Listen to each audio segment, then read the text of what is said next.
Inilah keris makilau yang diberi oleh Tok Gajah ketika dia berumur 16 tahun. 16 tahun dah dibagi keris untuk sebagai pusaka. Sebab tu saya rasa tuan-tuan kena cari keris. Dan saya lah bila pegang keris arwah haki, kita rasa kita macam bersemangat lah. Hidup ni kena ada semangat. Keris tidak ada lock. Keris Mak Kilau mengapa tidak ada lock? Kerana Mak Kilau bukan pembesar negeri. Keris ada lock ni biasanya ke pembesar-pembesar negeri di lawa kan. Keris Mak Kilau ni keris berjuang. Nipis. Saya pernah diminta oleh Jabatan Warisan Negara bawa keris ni ke pameran antarabangsa keris di Kuala Terengganu yang dianjurkan oleh Museum Terengganu. Berdebar saya 2009. Pertama kali saya bawa keris ni dalam pameran.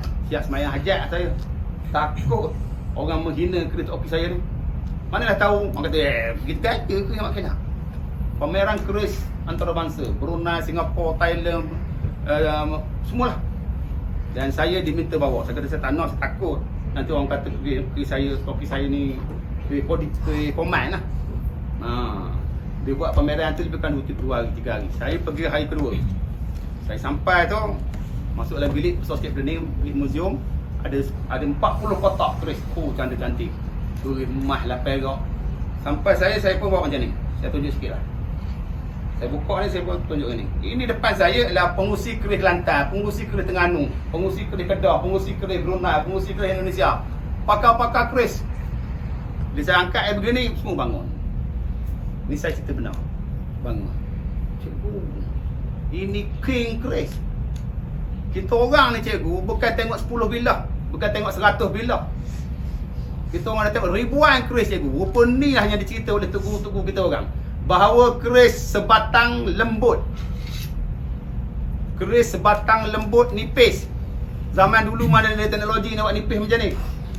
Dan boleh lentur. Seorang ustaz tu bangun, pengusi keris Kelantan. Dia bangun, dia masuk, dia minta izin saya, cikgu saya nak buat cikgu. Tapi inilah kali pertama dan terakhir cikgu tengok. Jangan buat lagi cikgu, bahaya. Sebab memang patah. Benda dia terlampau lama. Dia masuk dalam ni macam ni, dia lentur. Saya kata Allahu Akbar, saya tak pernah buat. Saya pun tak tahu, saya bukan pakar keris. Dan keunikan keris Mak Kilau ni salah satunya ialah dia ada putih-putih tu. Dia ada, boleh tuan puji sikit lagi? Boleh, terima kasih. Dia ada ini. Kononnya ada dua pendapat yang beritahu kepada saya. Pendapat pertama mengatakan perak. Pendapat kedua mengatakan tu yang ada titik-titik tu dekat hulu tu. Bawah hulu. Titik-titik putih tu. Yang kedua mereka mengatakan bahawa itu ialah batu peti. Benda orang sekarang beritahu tanya batu dah batu apa? Teknologi benda tu. Meteor. Dia pelajar meteor. Batu meteor. Kegunaan batu meteor dan perak ni kononnya untuk menakutkan orang yang mengamalkan ilmu kebas. Itu. Dan keris Mak Kilau ni tidak ada tulang. Tengah-tengah ni tak ada tulang. Tuan-tuan tengok gambar tu. Itu antara kerana dia dipicit. Saya dimaklumkan oleh pakar-pakar picit keris. Cikgu beritahu pada orang, jangan orang ingat buat keris ni sebilah betul-betul dipicit. Gagah benar. Bukan sebilah ni dipicit tuan-tuan. Saya baru tahu. Di situ oleh pakar-pakar keris. Dia kata keris picit ni bermaksud finishing dia. Last sekali kita baru. Bukan selamba gitu. Mana dia ada belajar sikit sikit. Finishing dia. Dan pada mata keris ni ada kesan ibu jari. Dia nak tanya lagi, bab keris, tentang keris. Jadi hari ni tuan dah tengok keris Mak Kilau, jadi tolonglah carilah keris. Paling tidak kita membantu pengusaha keris, sahabat-sahabat kita yang buat keris. Jadi saya rasa itu saja. Belum ada menantu lagi. InsyaAllah satu hari nanti bila anak lelaki saya berkahwin, saya akan belikan kris yang sebenar lah, bukan kris sewa plastik kadang tak boleh cabut penghulu dia tu. Dan saya pun alhamdulillah mendapat juga kris warisan lah. Memang saya belum ada menantu lagi. InsyaAllah satu hari nanti bila anak lelaki saya berkahwin, saya akan belikan kris yang sebenar lah, bukan kris sewa plastik kadang tak boleh cabut penghulu dia tu. Dan saya pun alhamdulillah mendapat juga kris warisan lah. Jadi selain daripada kris, kita ada satu lagi dikatakan sebagai pengenalan kepada orang Melayu kita. Kris tu macam IC. Satu lagi adalah tanjak. Tanjak ni bermaksud tanah yang dipijak, yang mana pada zaman dahulu ketika penjajah datang pun dia bagi tahu orang Melayu semuanya ada ikatan di kepala. Semuta, serban, desta, tungkolok, ada banyak kategori lah. Jadi tanjak ni biasanya dipakai oleh bangsawan-bangsawan. Ada 3 ciri tanjak lah. Dia akan ada lambaian, dia ada tapak dan dia ada pucuk. Okay. Dan tanjak ni mewakili juga pengenalan juga. Contoh tanjak Pahang, ada tanjak Terengganu, ada tanjak daripada Kepulauan Riau, Indonesia. Dan ada tanjak, contohnya orang Bugis bila datang di sini dia akan pakai tanjak Bugis tak balik ataupun Bugis Peranakan. Yang terpanjanglah kisah ni. Tanjak panggil Raja Zahari.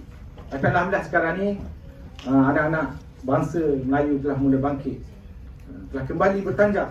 Hari Raya, Hari Merdeka, perkahwinan, berkhatan, mahal hijrah dan sebagainya. Alhamdulillah. Jadi saya sebagai pengarang tanjak. Tanjak ni kita sebenarnya tak boleh jual atau membuat selagi tak dapat sanad. Dia macam silat juga. Kita tak boleh tengok kat YouTube, kita pun ajar orang. Tak boleh. Macam hadis, kita tak boleh nak terus mengajar kalau tak ada sanad perawi. Bersama juga tanjak, saya telah berguru dengan Dr. Johan Iskandar daripada Alam Melayu. Dia telah ambil tanjak ni daripada Titisan Rimba. Tu ada gambar tanjak Pahang, ada dipanggil ada nama-nama dia lah. Okey. Jadi mungkin ada demo tunjuk. Tanjak ni syarat dia kena buat dengan kain berbentuk gunung. Kena kain berbentuk gunung. Biasanya 1 meter lah dia punya saiz dia. Dan ada adab dia. Tanjak ni kita tak boleh letak dekat kaki, tak boleh letak sebarang lah. Kita kena letak di tempat yang tinggi lah, macam songkok kopiah jugalah. Tak boleh letakkan sembarangan. Ni tanjak cogan daun kopi, dipakai oleh Sultan Pahang. Okey, so kita boleh, itu saja ringkasnya, boleh nak tanya, tak ada masalah. Kita boleh sedikit demo lah cara membuat tanjak. Okay.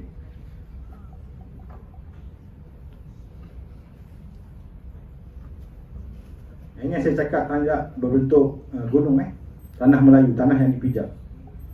Bermakna orang pakai tanjak ni dia merdeka. Okey, right. Yang mana ada dapat kad Manila tu yang lebih kurang bentuk 3 segi tu kan. Okey, yang ni sekadarnya kita belajar. So lepas ni kalau ada rasa tanam minat untuk belajar, kena berguru lah, insyaAllah. Okey, so daripada sini kita akan lipat. Okey, daripada bawah sekali pada dia punya tanah ni. Okey, lipat 1. Okey, dah lipat 1. Itu ada kat Manila lah. Okay.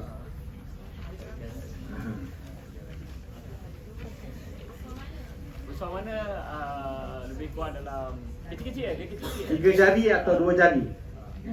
3 jari atau 2 jari. Sebab saiz kat Manila ni dia tak sama macam saiz kain, dia kecil. So lipat kecil sikit. Kau boleh nak cuba?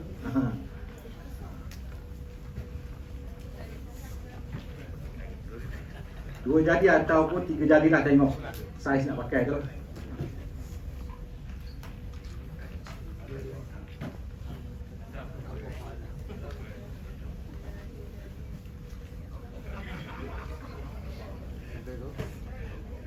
Okey, dah lipat 1, lipat 2.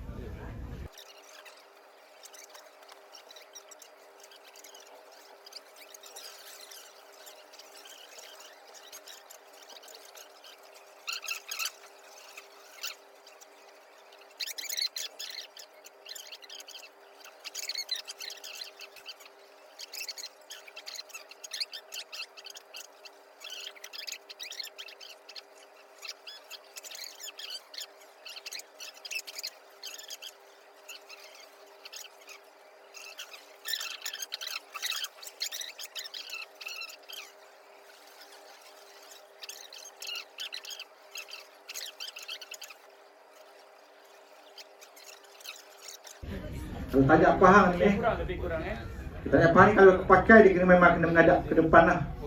Tapi kalau tanjak warisan ni dia ada adab dia. Itu kesimpulan ni di sebelah kanan telinga. Kalau tanjak warisan macam cucu pakai pakaian, sebelah kanan ni. Itu memang dibagi adab bertandang. Tapi kalau ke belakang ni adab perang, tak salah. Zaman dulu bila orang Melayu dia pusing nak jadi ke belakang bermakna ada bahaya. Mana orang akan tutup pintu, orang akan berjaga, dia kod. Ada kod dia. Kalau bertandang macam ni, sebelah kanan. Kalau ke depan tu ada penipu lara. Dia ada adab, jadi jangan pakai sewenang-wenang lah. Tapi untuk faham ni dia memang ke depan. Jangan pakai sengit macam ni pula. Kena tahu juga adab dia. Okey. So alhamdulillah dah dapat idea macam nak buat tanjak. Walau bagaimanapun kalau nak jual ke apa, kita dapatkan sanad lah. Tu guru akan tengok dulu supaya kita punya corak tu tak melangkau daripada falsafah dia. Dia ada falsafah dia. Kenapa bentuk macam ni, dia berkaitan dengan agama lah. Seperti mana simbolan tadi, sepatutnya kanan atas kiri. Atas salah. Simbolan belakang tu yang mewakili suami dan isteri bersatu, ada ikatan dia. Kita kena belajar tu. Jadi bila kita jual tu, kita tahu. Dan bila kita tengok kalau orang buat salah, kita boleh tegur. Supaya warisan tu kekal, turun temurun. Begitulah lebih kurang cara memakai tanjak. Dan kita akan tengok slide Okey, kita tengok slide lah.